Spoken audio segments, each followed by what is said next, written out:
presentation based on the need for housing. So we all know there's been considerable pressure. There's a housing need. Local businesses have expressed concern. It's impacting their business growth. We've got local and nationwide media attention about this hole in the housing market that and trying to bring in employees and grow Thief River Falls, and generally just a lack of housing. So the city's been working very, very hard on this particular need, and you can see some of the fruits of our labor with the apartment complexes that are going up this year, that have gone up this year, as well as some of our initiatives in purchasing property, real property for development on West 1st Street. And so a lot of those particular projects or developments have been focused on multifamily housing or apartments. And so this component is single-family housing that the city's been working on for about now, really driving hard for about the last 8 months. And so this, what I'm presenting here today, is a culmination of those efforts. And the project we're calling it, it's called Building a Better Neighborhood. And so again, this is a single-family housing that's directed toward the need for workforce employees. And so this is a partnership between Thief River Falls and a couple other entities. The Greater Minnesota Housing Fund is one of them. So the Greater Minnesota Housing Fund is a nonprofit entity. It's funded primarily by the Knight Foundation, which has been created by 3M as a nonprofit source for funds. And so primarily their focus is on communities like Thief River to develop housing. So communities like Roseau, Itasca, Grand Rapids, even as far as Duluth, the Greater Minnesota Housing Fund empowers communities like Thief River to develop housings for the needs just like we have. There's another entity we've been working with called the Minnesota Housing Partnership, and now they're a federally funded, nonprofit, and they've initiated what's called the Housing Institute. Some of you might recall we've been going and attending Housing Institute meetings in Bemidji. That's giving us tool sets, connecting us with developers, and so on and so forth, through the TRF Housing Task Force. So these two entities we've been working with, as well as James Hassel from Homeark. Now, James Hassel's been functioning as basically an industry expert. He's been bringing in his knowledge. He has over 20 years of experience in the housing industry. And so he's bringing in costing, understanding development times, understanding what's available out in the market, and how fast we can bring product to the market. So that's his function in terms of being a member of this project. And then we have Mark Borseth, the Community Services Director, Larry Cruz, the City Administrator, and myself that are also involved from the city side on this particular project. So we all know there's a housing need in Thief River Falls. Well, how did we identify what exactly is this housing need? And it's through these two recent housing and market studies that were performed. One was in February 2012, and then another one that was performed at the very end of 2013, which was primarily a market study, trying to understand what the market is, what they can support, what product they can afford. And we had over 800 people respond to that housing survey at the end of 2013. So we know there's this housing, and we've identified the need. So who are the people, or who is the market that needs this? So we've identified that through these two studies. It's primarily the workforce. They make this level of income between $15,000 and $75,000 a year. That's the majority of people. They also commute. There's a significant percentage that commutes right now, and their age group is 18 to 44. So we're not talking about senior housing or retirement housing. We're talking about workforce, people who are actually in the workforce working right now, 70% of those people. That's what the market is. And so we identified that there's a housing need. We identified who the market is. Now, what is the product that that market can support or sustain? That's what's come out of these surveys. So we understand that they can afford, these people can afford generally between $400 and $600 a month for a home payment. They want single family ownership. 84% of them want single family over apartments. 3 bedrooms, new construction, attached garage, and a basement. So we've identified this target through the studies, through surveying the community, through other community members such as realtors and local businesses, so on and so forth. So we feel we have a really good handle on what this market is, and that we can deliver the product to the market.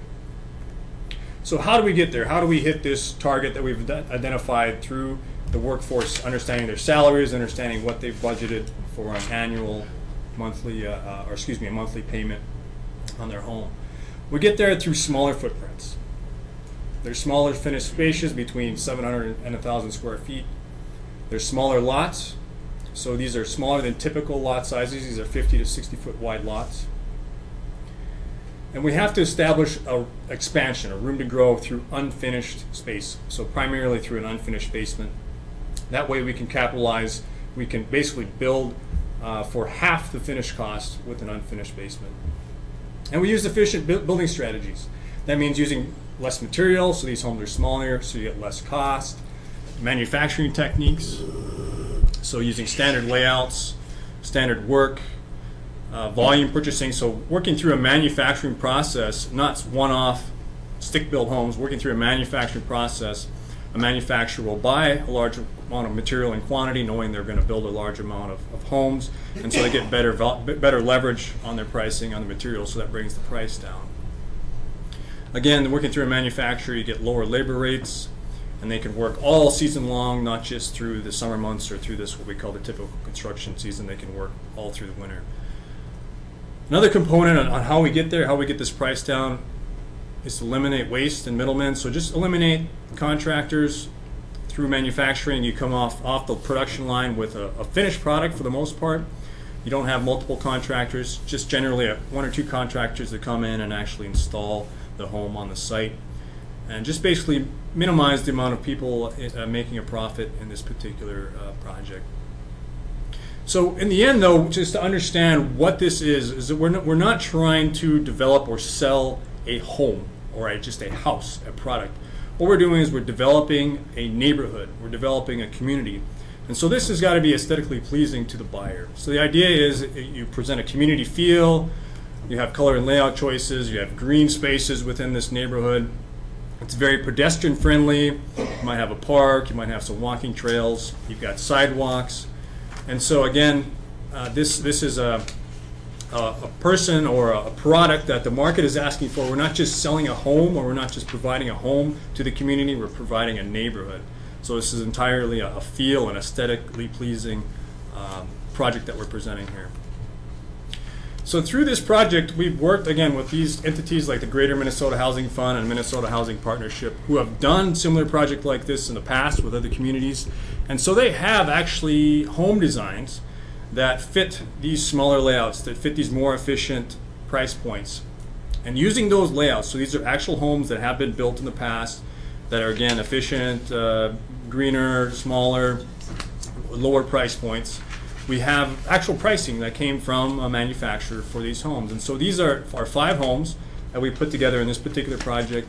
And you can see these are the price points for the home itself, just the home itself. That doesn't include delivery, doesn't include setup of the home, foundation, land, utilities, driveway, so on and so forth. So you can see though the pricing is very, very modest, fairly reasonable if you exclude all those other costs. Now this is a page that represents all the other costs for the most part that are included in bringing the home into the site, doing the setup, putting a basement in, so on and so forth. And these estimates are based on working with, again, with realtors, with people in the housing industry, working with Mark Borseth, our community development director, who's very familiar with some of these infrastructure costs.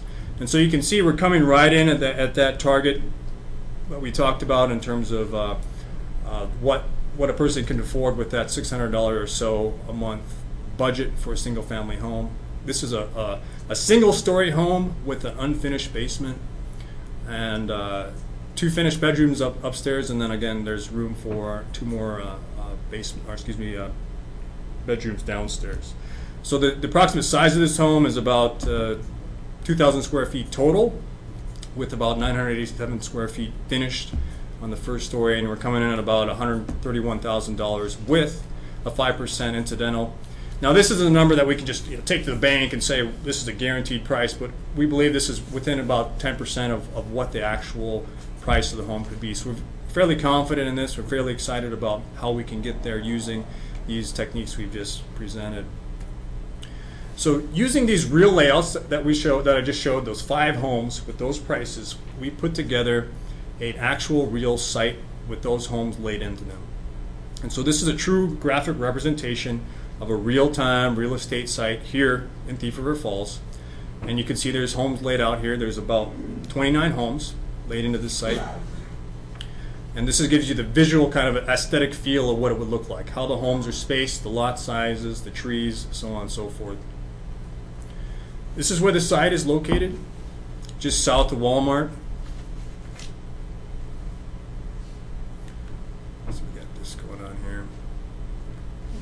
Deal. So this 131,000, that's for a total of only 987 square feet living space. So that's a 2-bedroom home. That's 987 finished. With another with the basement underneath, so it effectively doubles your square footage. Okay. So you're looking at about 18 to 1900 square feet. So 131, like straight out of the gate, it's 2 bedrooms, a living room, a dining room, a kitchen, and a 2-car garage. That's right. Okay. With an unfinished basement. Right. So this is the real site. You can see in the green right there. It's off of Greenwood. This is just another aerial view of the site. Here's the green space. We're talking about presenting that neighborhood, like pedestrian-friendly feel, a playground, and then a walking trail to the wooded area. If you look closely here, you can see the homes all have sidewalks in front of the homes there generally. You can see the trees, the spacing. You can see you're establishing a very aesthetically pleasing neighborhood feel. Just more aerial views of the property. If you look here just to the what would be the let's see here, the east, southeast, you can see there's more land that has been platted for residential housing, potential residential housing. So this fits within the zoning or the area, this type of residential single-family homes. Here's just a layout of what the lots are in terms of their width and how they're efficiently laid out. Again, 50 to 60 foot wide lots compared to 120 to 150 foot wide lots. Just some more renderings of the site. Gives you an idea of what the playground would look like, the scale, the homes, the structures, in terms of architecture. We got a mixed bag. You know, you have single story homes and split level 2-story homes mixed in. I'll finish and then we'll just go to discussion and questions at the end here. Just some more renderings of the site. So where we're at with the culmination of this project, where we're at, in order for us to move forward, we need to obtain site control. So what does that mean, and why do we need to obtain site control?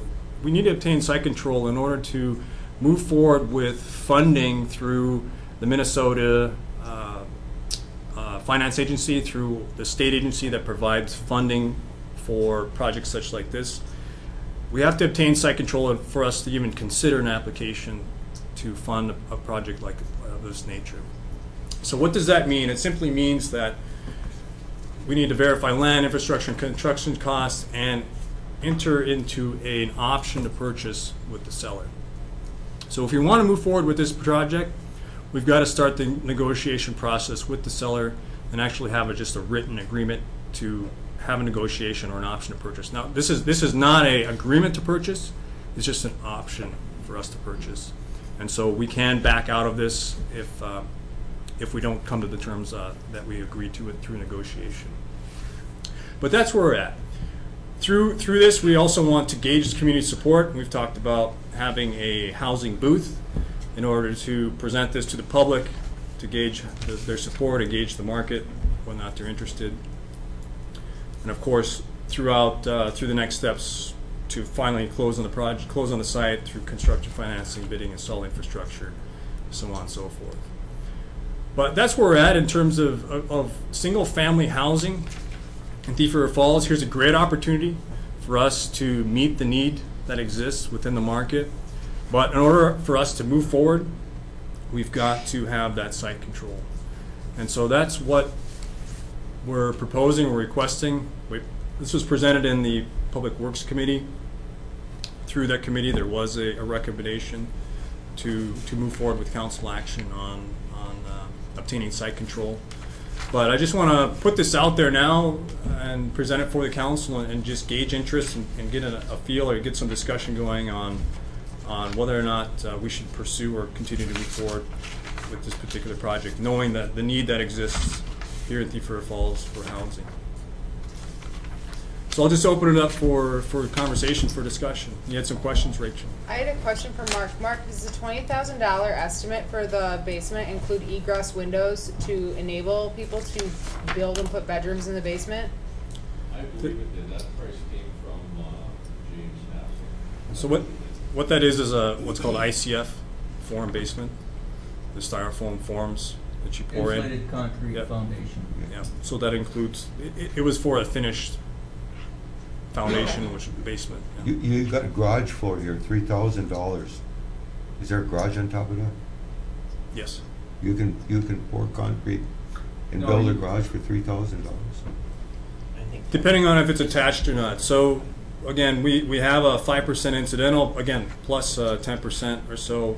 Again, these numbers aren't something you can just like take to the bank now and just go build that home. But you got a feel driveway confident. at $5,000, and you're going to Yep. build a garage and. Isn't that just concrete, Jerry? I think it's just the floor. I think it's just a concrete floor. I think. Okay. One thing I'd like to know on this here project, Yep. is this going to be a closed project, or can other people come in? If I want to go buy a home, I can go on that project and buy a lot for $10,000. So where we're at, we haven't defined, let's say, if it's going to be scattered site developer, multiple developers coming in and putting up a home right next to another developer in this particular site. We haven't gotten to that point yet, but we're at the point where we do need to obtain site control just to move forward with this project. Just eliminating the middleman. Who's the middleman? There's several contractors that profit from home building. That's what we're talking about. Electrical contractors, concrete, so on and so forth. So we're trying to just eliminate and bring down the number of contractors to as minimum as possible. So your plumber and your electrician would all be part of the factory rather than Exactly. coming on site. All you Exactly. have is where the underground comes up to the house, and you have to have a plumber, an electrician. You know, bring it from. Is it 7 feet outside of the house into the house? The plumber outside service where they stop the water, 5 feet. Okay, yeah. And that's when you'll need the plumber. So Dale, when you say someone needs to take possession, what are you recommending? Are you So- recommending the city should buy this property to? Well, what we're recommending, that's not what we're recommending. We're recommending we enter into an option to purchase, which would include the option for the city and a developer, a private developer. But it's just Then you're asking the city to take tax dollars and enter it into agreement for this. just like we're doing with the Noper property and We haven't Greenwood did Street nothing on the realignment. local property that I know of. With the Greenwood Street alignment. What we're doing is we're providing an opportunity, that's what we're here for, to fulfill the needs of the community. And it's been expressed pretty significantly, right, that housing is a huge concern within our community. Yes, it is. Yes, it is. And so do we, okay, so what you're envisioning is the city to purchase this property, then we would go about finding a developer that would facilitate and make this happen? Well, all I'm suggesting at this point, recommending at this point, is not to purchase, but to enter into a negotiation. That's all we need in order to move forward with the funding application. I really got a question of the city getting involved in being landlords and buying all this land. But Jerry, we're just gonna. This is under discussion. You know, this is not a committing to final anything. thing. We're just just looking. You know, they're gonna smarten us up and about Who this. is? Dale and whoever a developer is, and the people that need this. Could you tell us what type of housing you're bringing in? Okay. Please. What you see, houses. what you saw, Yeah. what he presented is what he's talking No, about. what type of, you said they're not a stick-built home. Yeah, they're modular house. They're built in a factory.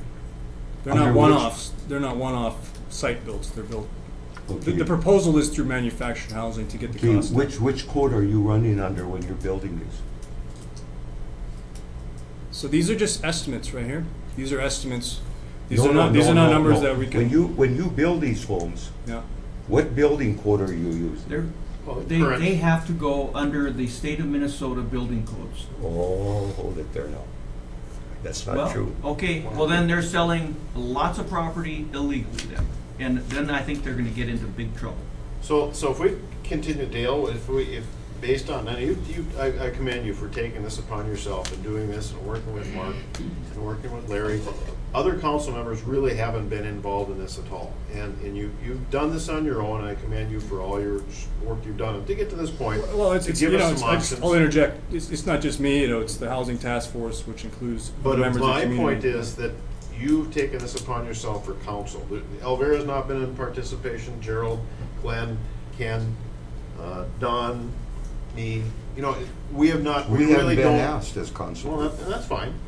But so we commend him for doing what he's doing. He's educating us on an option. It's a very viable option.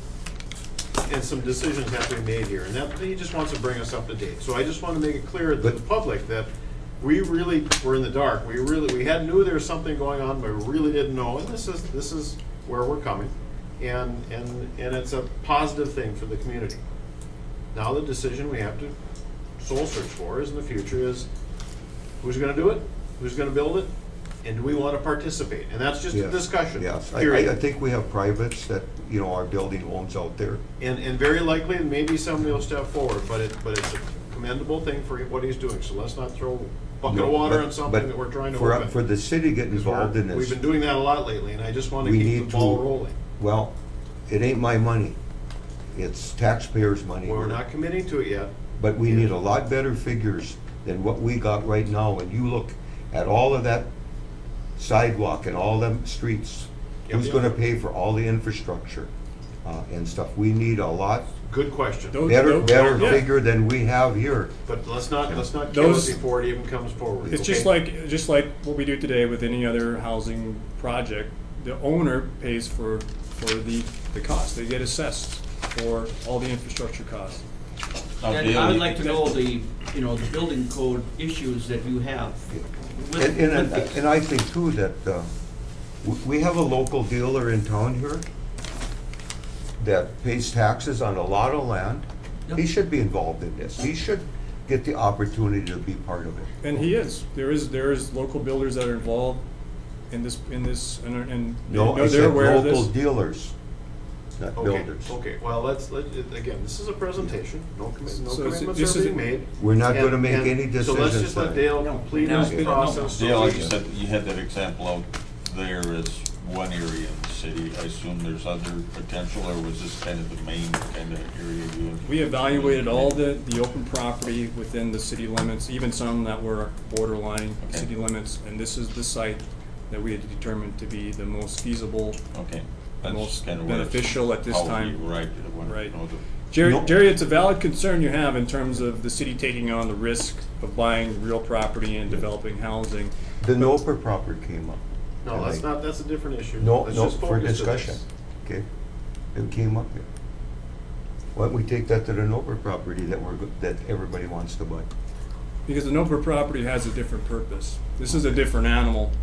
This is a different animal. This is again, exactly what we presented. It has different purpose than a NOPR property. NOPR property is multifamily housing, 10-year phased out, 900 units. It's a very We were talking long-term trailer court out there at one time. project.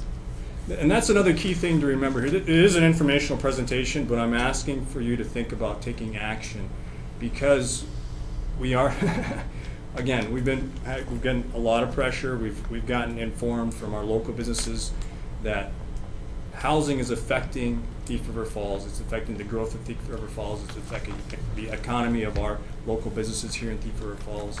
And so there's an urgency that we need to be aware of, and that we shouldn't get caught up in The research I've done, a lot of it is down payment, no credit history, and stuff like that is why we're having a problem with housing in the city.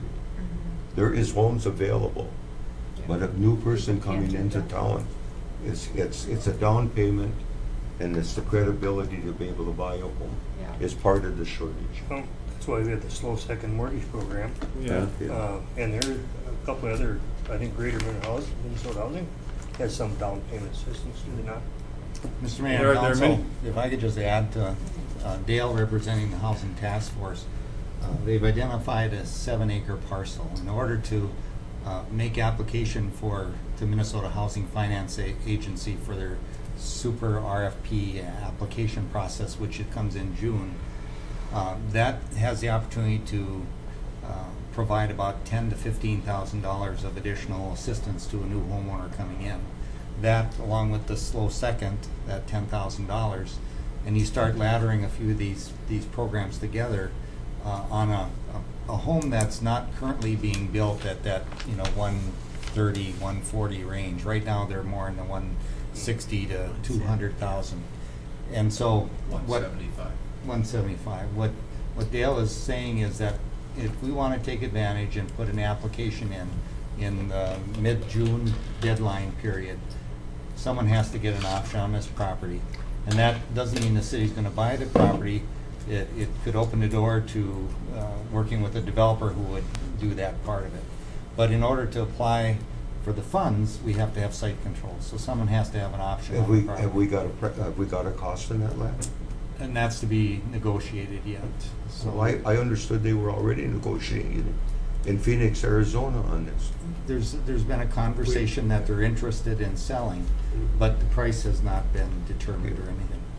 So there's an opportunity, I think what Dale is asking, is the council interested in pursuing $10,000 to $15,000 per home assistance to do a project like this and to facilitate it? Would that be site specific?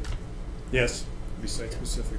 And it wouldn't be there's no financial commitment to the city to do this. We are just applying for an application.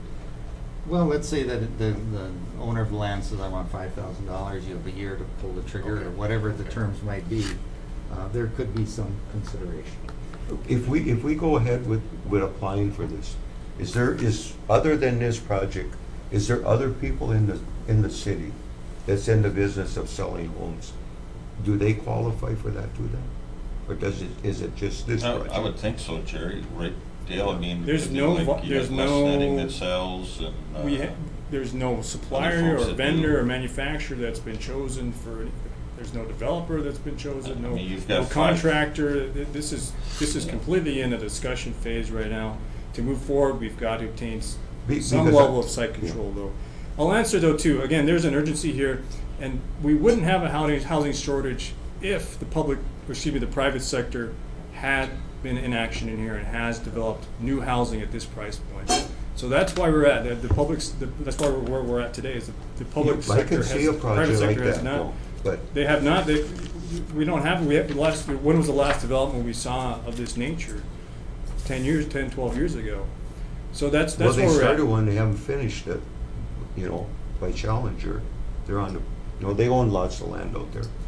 But Those are different I have price a points. problem if a regular working person has to buy a home from a certain person, cannot come out there and buy a lot from you.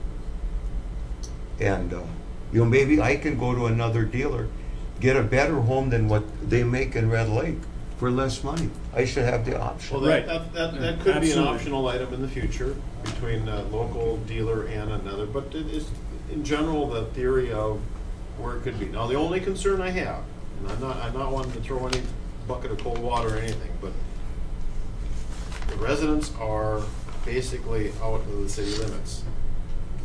Correct, the ones along the river, there's no residents around to the east and some of the others. We want to make sure that because there is talk, this word is out. Yep. Some of the neighbors are concerned. So So, we need to right. do a good job. If we're gonna put our name on this thing, we need a good job to sell this, to make sure that, And so this was we've opened this up again. This has been relatively low key to this point. Now it's become public knowledge, and that's that component that we need to take action on, is actually obtaining site control so that we can be confident and being able to move forward with this project and present it to the community and say, this is viable, what do you think of this? What does the public think of this? What does the other neighboring homeowners think of this particular project? So that's the purpose of bringing it out here into the open now and having this discussion. But we're up against a timeline, not only through the state funding process, but through the fact that a lack of housing is impacting our economy here. So I encourage, and I'm going to pressure the council to take action and not to drag our feet on developing housing in this community. So the idea is for the informational only, food for thought. Let's review this again at the next council meeting, because the time frame is coming to what was June that? something? I think it's like 15th of June. 15th of June. So would that be suffice if we could think on that, and you could, Absolutely. and Absolutely. council can ask questions and become a little more engaged in this to see where we want to fit and look at our options. So we did have a conversation in our Public Works Committee, which was well received, but there was a couple members absent. So I'll ask this, where is the right venue then to have these conversations so that we can move forward? That's Right here at the council meeting. Okay. On TV, So- in the public. Great, so, So I'd like everybody knows to, where the money's coming from, who's financing it, and what's going on. so the next step in that process is to start the negotiations, start talking about prices so we can understand costs and we can understand where the money would come from and so on and so forth. So I'm going to suggest that we come to the meeting, the next council meeting, with a council action to enter into We need to, option because of purchase. you don't have real good figures for us in here. You need a lot better figures for me before I commit, where we'll vote for something like this. So you already know my vote, whenever you want to bring it forward. okay. Well, let's not go that level. We want to keep moving things forward. Thank you very much for that presentation. It's very informed. I know you've done a lot of work on that.